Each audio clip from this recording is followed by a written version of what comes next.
नमस्कार दोस्तों। Finally CDS 2 2022 का एग्ज़ाम कंडक्ट हो गया है।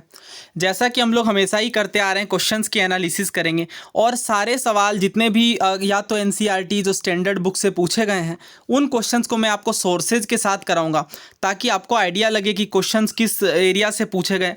स्टार्ट करते हैं। फिर देखिए, इस वीडियो के अंदर मैं सिर्फ हिस्ट्री के क्वेश्चंस करूँगा और इसी तरह से जैसा मैं हमेशा ही करते आ रहा हूँ बारी बारी से सारे सब्जेक्ट से क्वेश्चन करेंगे। 35 नंबर का क्वेश्चन देखिए, आपसे कहा जा रहा है कि अर्ली मेडिवल इंडिया में मनी ग्रामम और नाना देसी क्या थे। पहला कहा गया है कि वो विलेज थे जो कि नॉन रेवेन्यू पे करते थे, उनका क्लस्टर था। दूसरा कहा गया है ये विलेज लेवल का कम्युनिटी ग्रुप होता था। तीसरा कहा गया है कि ये भारतीय मर्चेंट जो है, व्यापारी हैं, उनका गिल्ड होता था, समूह होता था। चौथा कहा गया कि कैपिटल टाउन की लिटरेरी सोसाइटीज़ होती थी।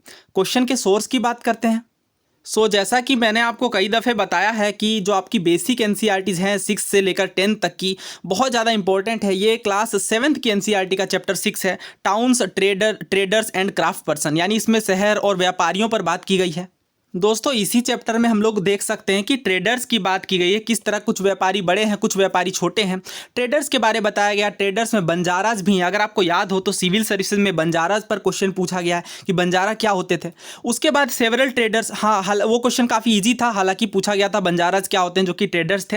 तो यहाँ पर मैं वही चीज़ आपको शो करना चाहता हूँ कि देखिए, सिविल सर्विसेज हो, एनडीए हो, सीएपीएफ हो, सीडीएस हो, ईपीएफओ हो या कोई भी एग्जाम हो, बहुत ज़्यादा क्वेश्चन एनसीईआरटी से आते हैं।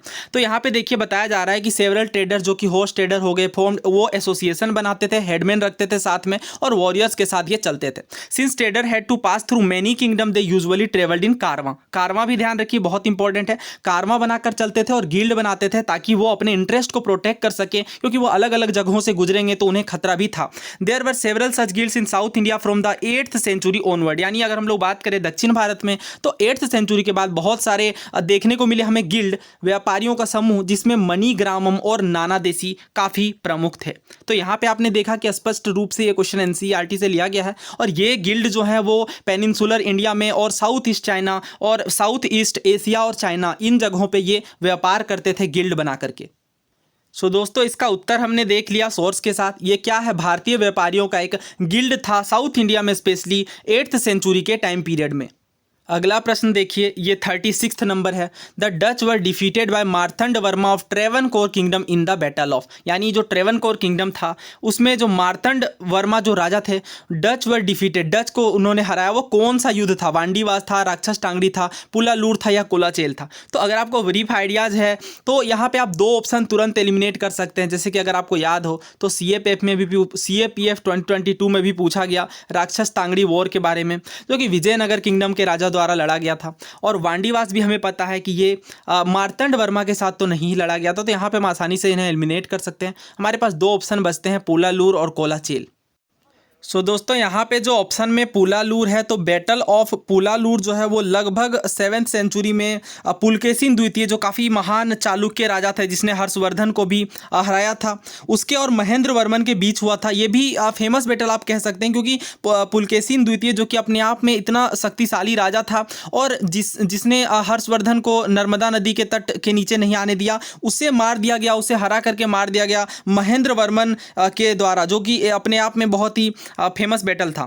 इसके बाद अगर लास्ट ऑप्शन हम लोग देखें कोलाचेल, तो इसका करेक्ट आंसर कोलाचेल ही है। कोलाचेल फोर्ट में बंदी बना करके डच ईस्ट इंडिया कंपनी को हराया गया मार्तंड वर्मा के द्वारा। अगर आप इस क्वेश्चन के सोर्स को देखें तो एनसीईआरटी में तो डायरेक्टली नहीं है, बट जो स्पेक्ट्रम वाली बुक है वहाँ पे मार्तंड वर्मा जी के बारे में दिया गया है, लेकिन इस बैटल का जिक्र नहीं किया गया। तो ये क्वेश्चन थोड़ा टफ मैं इसलिए कह रहा हूँ क्योंकि जो ऑप्शन 2 यहाँ पे फंस जा रहे हैं, बहुत लोगों ने पुलालूर बैटल के बारे में नहीं सुना होगा। अदरवाइज फिर ये क्वेश्चन काफ़ी ईजी होता अगर तीनों ही ऑप्शन, क्योंकि ये फर्स्ट सेकेंड तो कोई भी आसानी से एलिमिनेट कर सकते हैं, बट इन दोनों में कन्फ्यूजन आ सकती थी। तो इस क्वेश्चन का जैसे कि मैंने बताया, मैं आपको जैसे साइड बुक्स हो गई, जैसे सुमित सरकार वाली बुक हो गई या शेखर बंदोपाध्याय की जी की किताब हो गई, इन किताबों में अगर कोई फैक्ट है भी तो वो मैं नहीं दिखाता हूँ जनरली, क्योंकि मैं कोशिश करता हूँ कि एनसीईआरटी और जो नॉर्मल बुक्स एस्पायरेंट्स के द्वारा फॉलो की जाती हैं वही शो करूँ।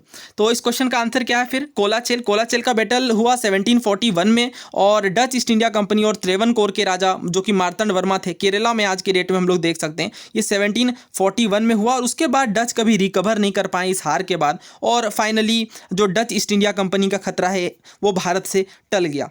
तो ये थे इसके पीछे की स्टोरी। करेक्ट आंसर है ऑप्शन डी। नेक्स्ट क्वेश्चन देखिए, अगेन ये एंशियंट हिस्ट्री का डिफिकल्ट क्वेश्चन आप इसे कह सकते हैं। आपसे पूछा गया है किस स्कूल की फिलोसॉफी से कुमारिल भट्ट और प्रभाकर जुड़े हुए थे। तो देखिए फिलोसॉफिकल स्कूल्स के बारे में आपने पढ़ा होगा कि जो 6th ऑर्थोडॉक्स स्कूल थे, जैसे हमारे हो गए मीमांसा हो गई या लोकायत स्कूल हो गई। मीमांसा के अंदर ही 2 थी, पूर्व मीमांसा और उत्तर मीमांसा। माध्यमिका स्कूल ऑफ फिलोसॉफी हो गई। तो कुमारिल भट्ट जो है वो पूर्व मीमांसा से जुड़े हुए थे। देखिए पूर्व मीमांसा के बारे जब आप पढ़ेंगे बुक्स के अंदर तो पूर्व मीमांसा के फाउंडर आपको जेमिनी दिए जाएंगे, जो बिल्कुल सही है। लेकिन जैसे इनके अलावा भी कुमारिल भट्ट और प्रभाकर भी पूर्व मीमांसा से जुड़े हुए थे। और मीमांसा स्कूल ऑफ थॉट की जो मुख्य विचारधारा थी वो ये थी कि जो लिबरेशन है, जो मुक्ति है, वो कर्म के थ्रू मिलती है। ये मुख्य विचारधारा थी मीमांसा स्कूल ऑफ थॉट की। तो पूर्व मीमांसा पहले आई, उत्तर मीमांसा बाद में आई, लेकिन कुमारिल भट्ट पूर्व मीमांसा से जुड़े हुए थे। अगेन ये क्वेश्चन टफ इसलिए बन जाता है क्योंकि जो हमारी बुक्स हैं जिनमें फिलोसॉफिकल स्कूल्स को कवर किया गया, स्कूल ऑफ थॉट को कवर किया गया, उनमें जनरली इनके नाम मिसिंग है। जैसे सिर्फ फाउंडर का नाम दिया जाता है और इनकी जो फिलोसॉफिकल थॉट है, किस तरह से ये भगवान पर विश्वास रखते हैं या नहीं, या किन विचारधाराओं को ये मानते हैं, इन चीज़ों पर बात की जाती है। अगला क्वेश्चन देखिए, ये तो मैंने आपको खुद ही पढ़ाया है और बहुत बार एग्जाम के अंदर रिपीट भी किया गया। तोल्कापियम क्या है, ना जाने कितनी बार एग्जाम्स के अंदर ऑलरेडी पूछा गया है। अगर आपने मेरी CAPF 2022 वाली एनालिसिस देखी होती तो ये मार्क्स आपके यहाँ से पक्के हो जाते, क्योंकि यही सेम सवाल पूछा गया कि जो तोल्कापियम है वो क्या है, उसके बारे में पूछा गया था कौन सा कथन सही नहीं है। और मैंने आपको ये भी बताया था कि ये तोल्कापियम पर सवाल ऑलरेडी CAPF 2015 में भी पूछा गया। और क्वेश्चन इस तरह से था कि the Tolkappiyam is the name of, और ऑप्शन थे एक स्टेप वेल है एंशियंट इंडिया का, या तमिल ग्रामर पर बुक है, या कलेक्शन है तमिल भक्ति पोयम का, या कन्नड़ा पोयम का कलेक्शन है। तो ये ग्रामर की बुक है। मैंने जो अपनी एंशियंट बुक्स वाली सीरीज़ बनाई है वहाँ पे मैंने बहुत डिटेल में आपको बताया है कि जो तोल्कापियम बुक है यह ग्रामर विषय पर लिखी गई है। और इससे पहले जो बुक थी पाणिनि के द्वारा जो अष्टाध्यायी लिखी गई, उसी पर यह कॉमेंट्री है तोल्कापियम, जो कि तोल्कापियार काफ़ी महान लेखक के द्वारा लिखी गई और एक ग्रामर है, ग्रामर की एक बुक है तोल्कापियम। और CAPF 2022 में क्या सवाल पूछा गया था, आपसे पूछा गया था कि तोल्कापियम के बारे में कौन सी बात सही नहीं है। और ऑप्शन थे, पहला था कि ये एक ट्रीटाइज है ग्रामर पर, तो हमें पता है कि हाँ ये ग्रामर पर लिखी गई है, ग्रामर का वर्क है, ग्रामर की ट्रीटाइज है। दूसरा पूछा गया था कि ये 1st और 4th सेंचुरी के बीच लिखी गई, तो ये भी बात बिल्कुल सही थी, मैंने आपको बताया था काफ़ी एंशियंट बुक है। और तीसरा ये संगम कॉर्पस का पार्ट है, तो ये भी मैंने आपको बताया था। और चौथा कहा गया था इसे पाणिनि के द्वारा लिखा गया, तो नहीं, तोल्कापियम जो बुक है वो ध्यान रख लीजिए, हो सकता है इन फ्यूचर फिर रिपीट करे, सदाबहार सवाल है ये, तोल्कापियार जी के द्वारा लिखी गई। तो करेक्ट आंसर क्या है, ऑप्शन ए। ये इजी क्वेश्चन मैं कहूँगा, हर बुक्स के अंदर, ये NCERT के अंदर भी कवर्ड है। और चूंकि PYQs का ये पार्ट है इसलिए मैं इसे आपको शो नहीं करूँगा, क्योंकि ये आपको पता ही होगा अगर आपने प्रीवियस ईयर क्वेश्चन किया है तो। ये सवाल देखिए आपसे पूछा गया है, जो एंशियंट सिटी है माहिष्मती वो किस नदी के किनारे में था, सरयू नदी, सोन नदी, नर्मदा नदी या गोदावरी नदी। तो अगर आपने महाजनपद को पढ़ा है और महाजनपद को मैप के अंदर लोकेट किया, जो हमारे 16 महाजनपद थे एंशियंट इंडिया में, तो आप इसे आंसर कर सकते हैं। अदरवाइज ये अगेन डिफिकल्ट क्वेश्चन है, क्योंकि अगर आपको ब्रीफ आइडिया है कि माहिष्मती इंडिया में किस पार्ट में था, तो ऑप्शन जैसे रिवर के दूर दूर दिए गए, तो आप इसे फिर कर सकते थे। आई एम श्योर दोस्तों आप सब ने ये मैप ज़रूर देखी होगी महाजनपद की, जिसमें जो 16 महाजनपद है उसकी बात की जाती है। तो अवंती का किंगडम काफ़ी बड़ा था, यहीं पे आप देख सकते हैं उज्जैनी को, और यहाँ पे थोड़ी मैप क्लियर नहीं है, यहाँ पे आप देख सकते हैं माहिष्मती को, विदिशा को। तो ये जो एंशियंट सिटीज़ थी ये आप देख सकते हैं नर्मदा नदी में है, नर्मदा नदी के तट पर थी। तो इसका करेक्ट आंसर क्या होगा फिर, नर्मदा। और ये लोकेशन जैसे बाहुबली मूवी के बाद काफ़ी ज़्यादा चर्चा में आया हुआ था। और हालाँकि अगर आपने 16 महाजनपद पढ़ा, मैं हमेशा आपको कहता हूं कि जब भी आप, चाहे वो अशोक के अभिलेख आप पढ़ रहे हो, चाहे वो महाजनपद पढ़ रहे हो, या आप कुछ भी पढ़ रहे हो, आपको मैप की नॉलेज होनी चाहिए। बहुत बार सिविल सर्विस में भी क्वेश्चन पूछा जाता है, जैसे हर्षवर्धन की राजधानी दे दी गई थानेश्वर और राज्य का नाम दे दिया गया, और उसके बाद आपसे पूछा जाता है सही पैर है या गलत। तो अगर आप इस तरह से हिस्ट्री को पढ़ते हैं कि जो अब आपको लोकेशन दी जाती है, तो मैप के अंदर जब आप पढ़ते हैं, जैसे अगर मैं बात करूँ इसी के अंदर, तो हड़प्पा सभ्यता से भी बहुत बार शहरों के नाम पूछे जाते हैं कि किस जगह पर है। तो अगर आप मैप के थ्रू करते हैं तो ही आप इन सवालों को कर सकते हैं। तो माहिष्मती हमने देखा नर्मदा नदी के तट। करेक्ट आंसर क्या है फिर, option C, Narmada. Next question again देखिए, ये भी टफ क्वेश्चन है। आपसे पूछा जा रहा है कि हर्षवर्धन के बाद कन्याकुब्जा पर किसने राज किया, किसने पावर को ऑक्यूपाई किया। तो हर्षवर्धन हमें पता है, वर्धन डायनेस्टी के राजा हर्षवर्धन, जिसकी राजधानी कन्नौज या कन्याकुब्जा हुआ करती थी, उसके डेथ के बाद किसने इसे ऑक्यूपाई किया। तो इस क्वेश्चन का सोर्स आपको किसी भी बुक में डायरेक्टली नहीं मिलेगा, स्टैंडर्ड बुक्स की मैं बात कर रहा हूँ। तो ऑप्शन से करने की कोशिश करते हैं, शायद कुछ हिंट मिले। आदित्य सेन, देखिए अगर आपने डिटेल में पढ़ा हो एंशिएंट हिस्ट्री को तो ही आपने इस किंग का नाम सुना होगा। ये आई थिंक गुप्ता डायनेस्टी के राजा थे। और अरुणस्वा, इसके बारे तो मैंने भी नहीं सुना है। शशांक राजा काफ़ी फेमस है, अगर आपने सुना हो तो, जो बौद्ध धर्म के प्रोजिक्यूशन के लिए, जैसे बोधि माना जाता है कि महाबोधि वृक्ष को भी इसने कटवाने का काम किया था, और ये हर्षवर्धन के टाइम पीरियड से ही संबंध रखते थे। और शशांक और हर्षवर्धन के बड़े भाई के बीच युद्ध भी हुआ, अगर आपको याद हो, उसके बाद ही हर्षवर्धन गद्दी पर बैठे थे। और ललितादित्य कौन से किंग थे? सो ललितादित्य कश्मीर के कारकोट वंश के राजा थे। देखिए कश्मीर में बहुत ज़्यादा डायनेस्टीज नहीं हुई है, तो जो आपकी दिद्दा एक महारानी थी, उसके बाद ललितादित्य हो गए, जो भी राजा, जैसे राज तरंगिनी के बुक्स में भी जिनका जिक्र मिलता है, वही कश्मीर में फेमस है। हिस्टोरियंस हिस्ट्री के पर्सपेक्टिव से देखें तो कश्मीर के ये राजा थे। और इसके बाद देखते हैं अरुणस्वा के बारे में। सो ये विकिपीडिया का रेफरेंस लिया है मैंने। ऑफ कोर्स टफ क्वेश्चन हैं ये, तो बुक्स के अंदर, स्टैंडर्ड बुक्स के अंदर कवर्ड नहीं है। देखिए अरुणस्वा जो है चाइनीज़ रूलर के द्वारा अलुनोसन नाम से जाना जाता था। इन्होंने तिरहुत कन्नौज पे राज किया और सराउंडिंग एरिया पर भी राज किया। हर्षवर्धन के बाद, यानी हर्षवर्धन के पतन हो जाने के बाद एक छोटे समय के लिए, एक ब्रीफ पीरियड के लिए अरुणस्वा ने राज किया।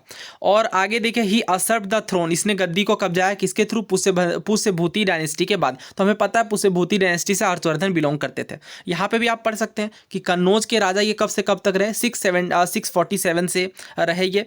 और इसके प्रीडिसर्स, यानी इससे पहले कौन थे? हर्षवर्धन। उसके बाद कौन आए? अरुणस्वा। और उसके बाद जो राजा आए यशोवर्मन। देखिए यशोवर्मन और हर्षवर्धन के बीच काफ़ी घनिष्ठ संबंध थे। CDS 2017 में भी पूछा गया था कि किस राजा ने हर्षवर्धन को गिफ्ट प्रेजेंट्स वगैरह भेजा, तो यशोवर्मन था। तो यशोवर्मन बाद में आए, ध्यान रखिए। फिर से हर्षवर्धन सबसे पहले, उसके बाद अरुणस्वा और उसके बाद यशोवर्मन आए। यहाँ पे आप पढ़ भी सकते हैं कि हर्षवर्धन की डेथ के बाद उसने गद्दी को कब्जा किया और नए राजा बने कन्नौज के। ये हर्षवर्धन के पहले मिनिस्टर भी रह चुके थे। ऑफ कोर्स तभी इन्हें इतना आइडिया लगा। 648 में तांग डायनेस्टी के राजा टांग टेजोंग ने वांग जुएन को भेजा, वांग जुएन्स को इंडिया भेजा हर्षवर्धन के दरबार में, और ये चाइना के एम्बेसडर बने।